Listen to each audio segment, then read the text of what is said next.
The community center in Millville, Arkansas, was the kind of place that served a dozen different purposes depending on the day of the week.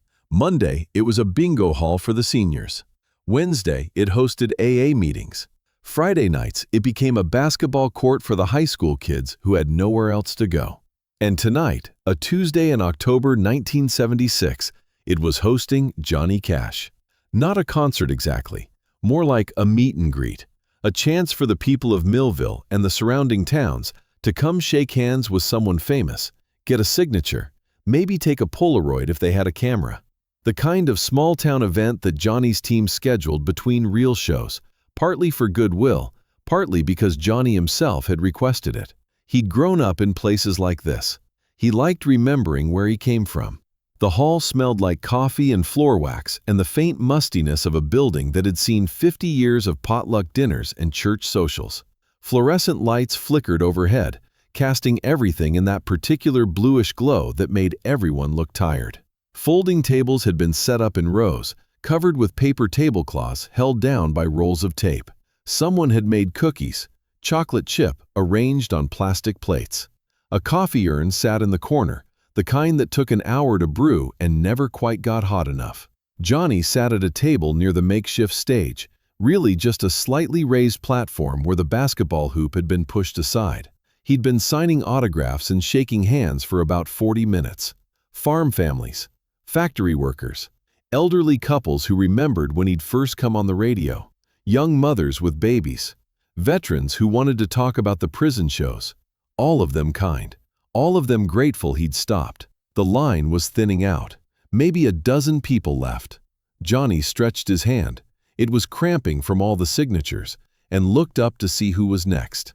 A woman, mid-30s maybe, worn hands, tired eyes, and beside her, a boy. The boy was maybe 13 or 14, thin, with dark hair that fell across his forehead. He wore jeans and a flannel shirt that looked too big for him, sleeves rolled up to his elbows, but it was his face that made Johnny pause. The boy was staring at him, not the polite, excited stare of a fan, but something more intense, more desperate. His eyes were wide. His breathing was fast, visible even from across the table. His hands were shaking, and he didn't say anything. The woman stepped forward, one hand on the boy's shoulder. "Mr. Cash," she said quietly, "this is my son, Daniel. He can't speak, but he wanted to meet you more than anything in the world." Johnny stood up immediately. "Ma'am, it's an honor." He looked at the boy. "Daniel, it's good to meet you." Daniel's eyes filled with tears. He didn't make a sound, but his whole body was trembling now, like he was holding something enormous inside, and it was trying to break free. His mother squeezed his shoulder gently and reached for something he was clutching against his chest. It was a notebook. Old. The kind with a marbled cardboard cover that had been black and white once, but was now more gray than anything. The corners were rounded from years of handling. The spine was held together with layers of tape. Pages jutted out at odd angles where they'd been folded or marked. The woman held it out to Johnny. "Mr. Cash, Daniel's been writing to you. For years. He's never mailed any of it. Never showed it to anyone but me. But he wanted you to see it. Just to know it exists." Johnny took the notebook carefully. It was heavier than he expected. Not physically, but in the way it settled into his hands. Like it carried weight beyond paper and ink. He looked at Daniel, who was watching him with an expression Johnny couldn't quite name. Hope, maybe. Or fear. Or something deeper than either. "Can I open it?" Johnny asked. Daniel nodded. Once. Sharp and certain.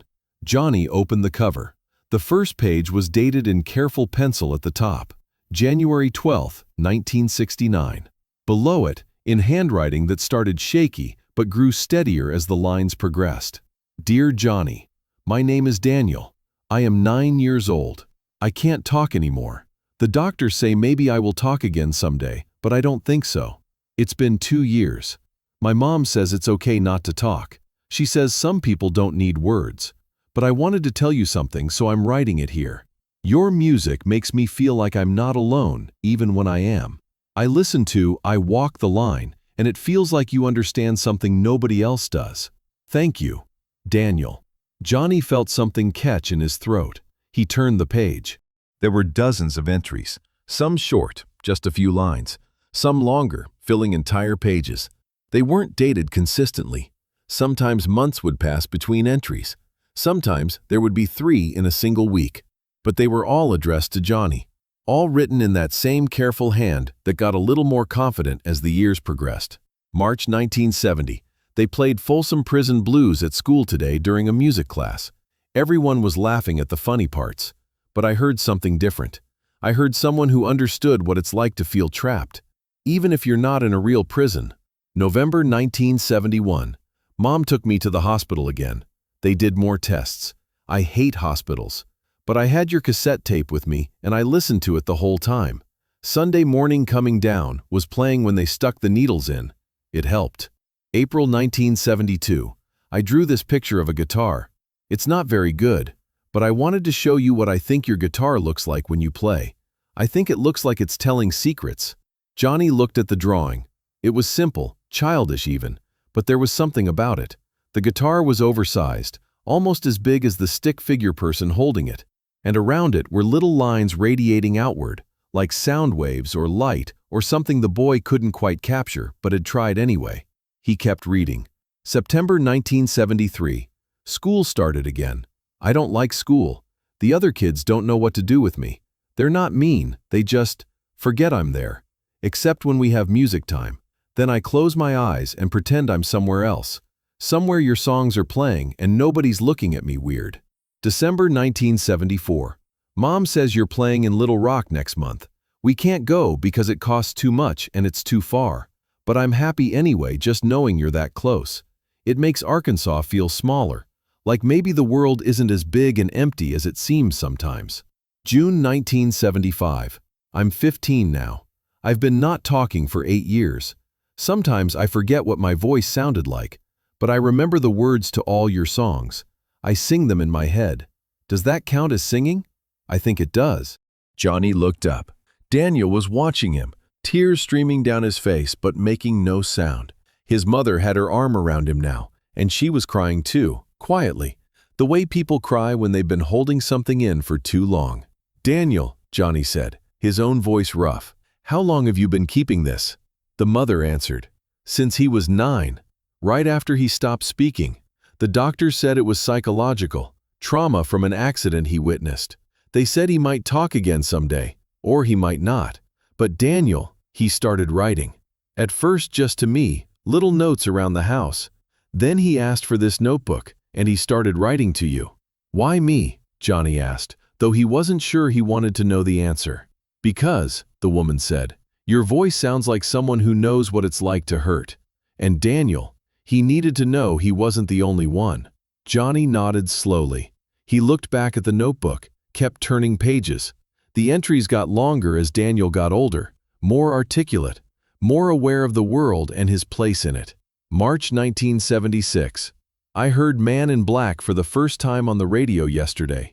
You said you wear black for the poor and beaten down, for the prisoner who has long paid for his crime, for the sick and lonely old. I don't have black clothes, but I understand what you mean. Some people carry darkness not because they're bad, but because they see what needs to be seen. I think that's what you do. You see us. Johnny had to stop reading. He closed the notebook and set it gently on the table, took a breath. Looked at Daniel. Son, he said, I don't know what to say. This is one of the most important things anyone's ever given me. Daniel's eyes widened.